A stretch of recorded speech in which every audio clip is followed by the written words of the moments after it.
চাঁদাবাজি, দুর্নীতি, পাচার, স্বজনপ্রীতি, দলীয়করণ, এইসব কারণে আমাদের দেশটা পিছিয়ে গিয়েছে।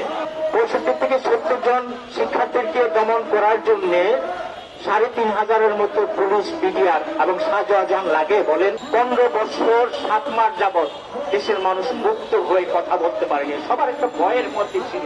তারা এক ব্যাপার দাবিতে সেখানে আন্দোলন করছিল অত্যন্ত সুন্দরভাবে। তাদের হাতে কোনো লাঠিও ছিল না, এই পাট্রোলই ছিল না। তাদেরকে দমন করার জন্য প্রায় 3 থেকে 3,500 পুলিশ, বিডিআর, বিজিবি, সেনাবাহিনী এবং শাহজাহান মোতায়েন ছিল। দেখেন, একটা দেশে 65 থেকে 70 জন শিক্ষার্থীকে দমন করার জন্য 3,500-এর মতো পুলিশ, বিডিআর এবং শাহজাহান লাগে বলেন। ওসব ছেলেদেরকে আমি বলেছিলাম যে আমি ঢাকা ইউনিভার্সিটির অ্যালামনাই, আমি একজন অভিভাবক, আমার সন্তানও ঢাকা বিশ্ববিদ্যালয়ে পড়ে। আমি এসছি, আমি নামাজ পড়ে এসছি যে তোমাদের সামনে আমি থাকবো, আমাকে গুলি করে তারপর তোমাদের যাতে গায়ে হাত দেয় এই প্রস্তুতি নিয়ে আমি এসেছি। ওরা খুব খুশি হয়েছিল ওই দিন, আপনারা জানেন। তখন তো চেনচেনভাবে গুলি করতো, হত্যা করতো, কোন ধরনের বিচার ছিল না এই দেশে।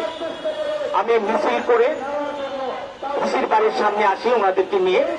6টা কফিন ছিল, 6টা কফিনের 5টা জাতীয় পতাকা দিয়ে ঢাকা ছিল এবং 2টা কফিন একসাথে করে জাতীয় পতাকা ঢেকে ওখানে গায়েবানা জানাজা অনুষ্ঠিত হয়েছিল।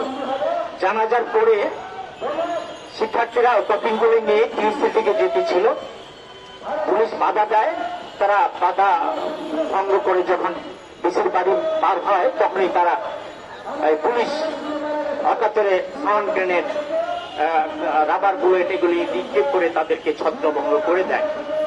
আসলে কথা হলো এরকম যে একটা দেশে এই 15 বছর 7 মাস যাবৎ দেশের মানুষ মুক্ত হয়ে কথা বলতে পারেনি। সবার একটা ভয়ের মধ্যে ছিল, একটা আতঙ্কের মধ্যে ছিল।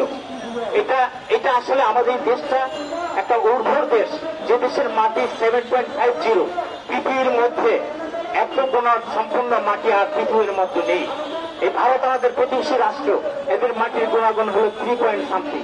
তো দেখেন, আমাদের এই দেশটা পৃথিবীর মধ্যে যদি 200টা দেশ থাকে, এই 200টা দেশের মধ্যে আমাদের দেশটা ভালো 10টা দেশ যদি থাকে, সেই পর্যায়ে আমাদের দেশটা যেত।